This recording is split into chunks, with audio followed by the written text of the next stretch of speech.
Hi everybody, this is Liz with 143 Handmade, and I am working on my Crazy Quilt number 3. I started this in January of this year, and I highly recommend that you go back and check out the intro to figure out, like why I'm using the foundation pieces that I'm using and where all this fabric came from and all that kind of stuff. Let's see, this we are working on. Today we're going to do block number 23. So let's jump right in. And here we go. Got some bits here. I'm not sure why I did that. I thought I was getting ahead of myself, I guess. Giving myself a head start, but I'm just gonna have to set them aside to sew anyways. Moving back to my straight stitch, and here we go. We're just gonna zip right along. Let's see.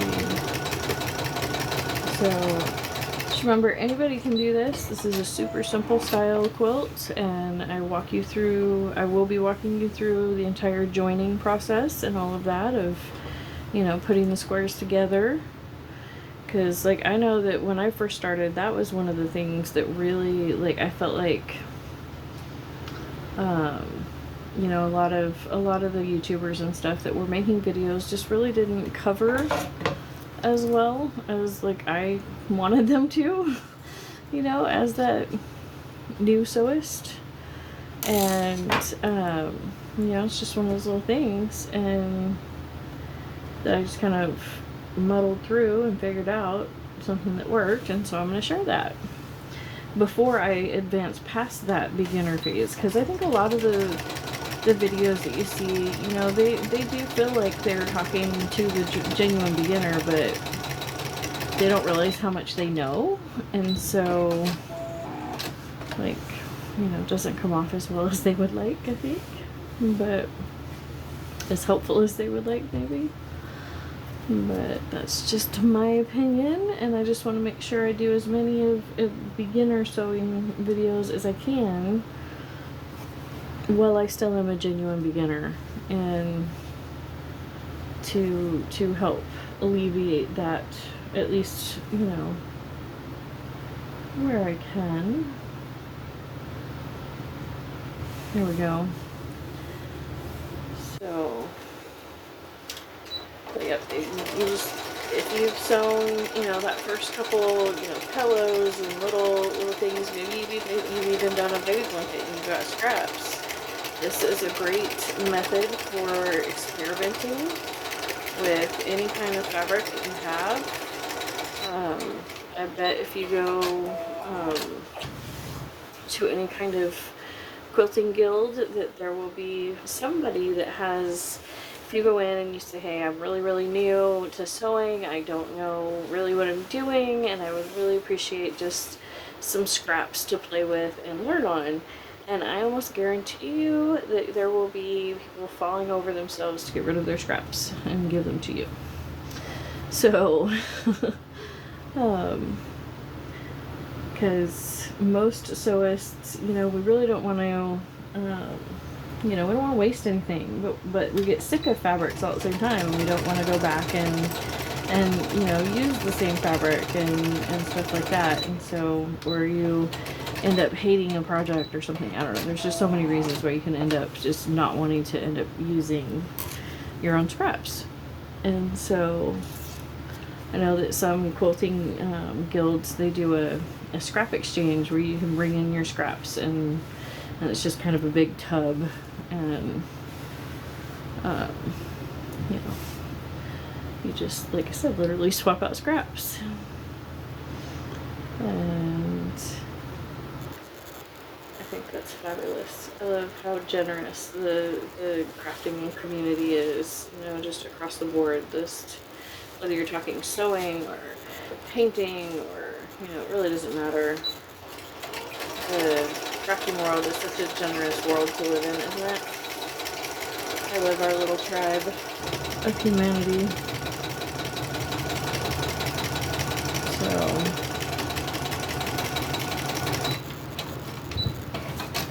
thank you so much for hanging out with me today. Don't forget to like and subscribe, and I've got some stuff for sale in my Etsy shop and my eBay store right now. So that's available to you. Let's see, I'm trying to find something that hasn't been used. And this one that is also big enough. Okay, here's something. Because I was picking up small stuffs. And here we go. Just right along here. Well, actually, let me see, where's the actual line? Okay, there's the actual line, so I can bring this down more.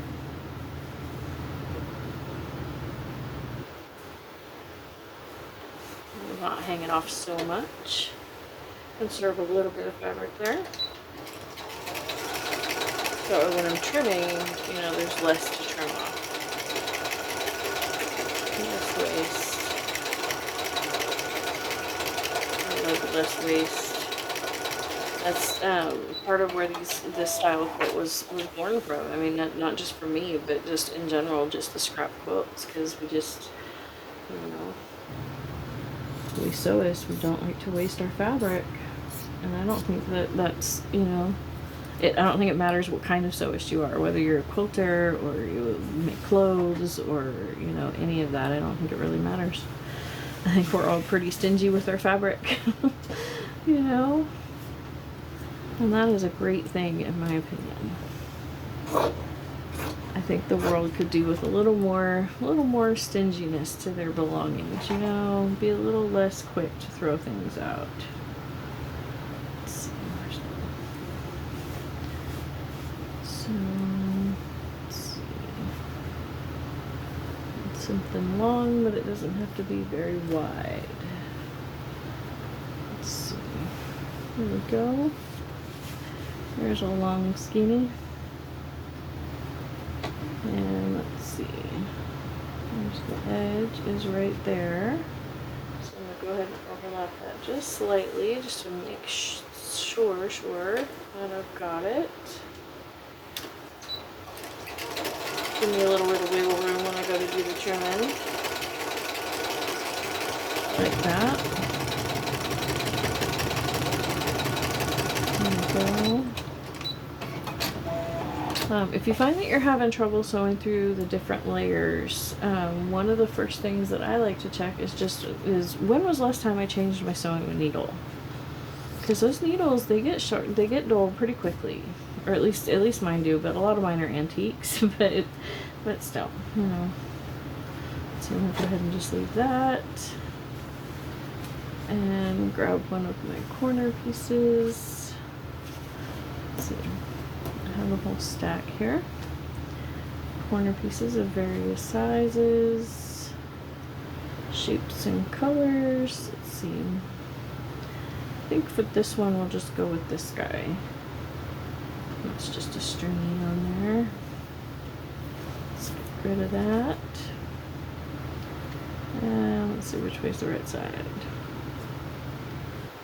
Right side. Sometimes it's really hard to tell on the solids, and just go with whatever side you like. And for that matter, you know, I've seen it's very common for artistic quilts or artistic sewists, whether they're making quilts or whatever, to use even printed fabrics, the back of them, because it gives another, you know, layer of color. It's just another you know, element, another layer. So if you like the back side better or something, especially when, like, if you go on to I didn't quite catch that edge there. So what I'm going to do is I'm going to come back here and I'm going to throw on a decorative stitch. And that way when I go back over it, it looks like I did it on purpose. But one of the best ways to get scraps, if you don't have a local guild, or if you just don't want to people that much, you know, which I totally get. I'm not a huge people person either, which is why YouTube works for me. but is to go onto eBay and just type in cotton fabric scraps or whatever type of fabric you want to work with. I do recommend cotton for beginners. It's cheap, it's easy to work with. You know, there's a lot of benefits to using it. Yeah, and now that it just cocked, and then now I have this nice decorative stitch along this corner. And so, but yeah, as I was saying, I highly recommend going on to eBay and just, like I said, just typing in, you know, whatever kind of fabric you want to work with. Like I said, I think cotton is a really good choice for beginners, but, you know, do whatever you want. Challenge yourself. Do as much as you want or don't want. You know, it's not up to me. And that you can get big lots, you know, like fairly large amounts of fabric for fairly inexpensive. Definitely much cheaper than going and buying all the yardage. And I can't remember off the top of my head, but you can look that up pretty quickly and easily. Just, you know, how much does, you know, 1 yard of cotton quilting fabric weigh? So that way, because some of the eBay lots are sold by the pound, and so you want to make sure you're getting a good price per pound, per yard, you know, all that kind of stuff. But I do. Nope. I don't want to be using my decorative stitch right here, so I'm going to have a couple of threads to pick out.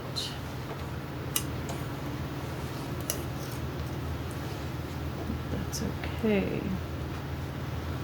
And then we'll just get that lined back up and do that again. Only with our straight stitch. You know, this is the place to make mistakes. This is a good mistake quilt, you know, because it's just so forgiving, you know, it really is. It will hide your mistakes if given half a chance.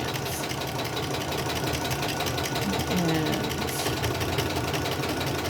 you know, nobody's gonna come over and be like, oh, look at your crazy quilt, you know, you did this, and this wrong. That's just not how that's gonna work. Nobody's gonna do that. There are no quilting police that are gonna come inspect it. And if you have quilting police in your life, you need to fire them. So, or at the very least, stop listening to them. Let them say whatever they're gonna say, but just don't pay any attention to it. Know that you're doing the best you can, and let that be enough. Whatever their judgment of your best is, who cares? Don't let yourself be bogged down by that. Because I would not be sewing now if I listened to the opinions of others on my sewing skills. You know? So, let's see. I want that one, or thought I had a little bit narrower one that might still work. Because this is not a very wide piece. It needs to be here. But I'm not sure that's quite wide enough. Oh, yeah. Maybe. Be awfully close. I think I'm going to go ahead and throw that in my junk journal stash. And go with this wider piece. It has the straighter edge on it. Just to make my life a little bit easier. And this one's going to go all the way down this edge, and this block should be complete, I believe. Other than running our basting stitch around the outside. You know, and that's just, I just like doing that. You don't have to do that at all. I tend to take a long time to do these things, these bigger projects like this, and I move the blocks a bunch during the process, because with the cats, anybody who has cats, you know, you gotta pick your fabric up. You can't leave it laying around, because they will get all up in it. I mean, so, you know, so I like to put the stay stitch around the outside, because it really does help solidify and keep it from falling apart during the storage process until I get back around to finishing it. And I'm just going to pop over to my basting stitch. But you know, if you don't have a basting stitch on your sewing machine, don't even worry about it. Just use your regular straight stitch. Just make it as long as possible. You know, or you can do a decorative edge here. You don't have to have it be, you know, just a straight stitch, just because that's how I like to do mine. Your stay stitch can be, you know, 2 inches in and still do a lot of, you know, serve a lot of the same function and be a lot prettier. I don't worry about pulling these basting stitches out. They will be visible. Some of them will be visible on the finished quilt. Some of them will be hidden. I like them. I like the extra stitching. I don't worry about that. I don't see it as a negative at all. That's just kind of my little signature, you know, on the quilt is I'm messy. And my mom and grandma, who taught me to sew, they were so not. They were very much perfectionists, and it was challenging. Sometimes it challenged our relationships and whatnot a couple times. And I have finally, you know, got to this place where I love my messiness. It's unique to me. It's, you know, and I don't want anyone else to ever feel like they can't sew because they can't sew perfectly. You can do this. It doesn't matter if you sew messy or not. You can do this.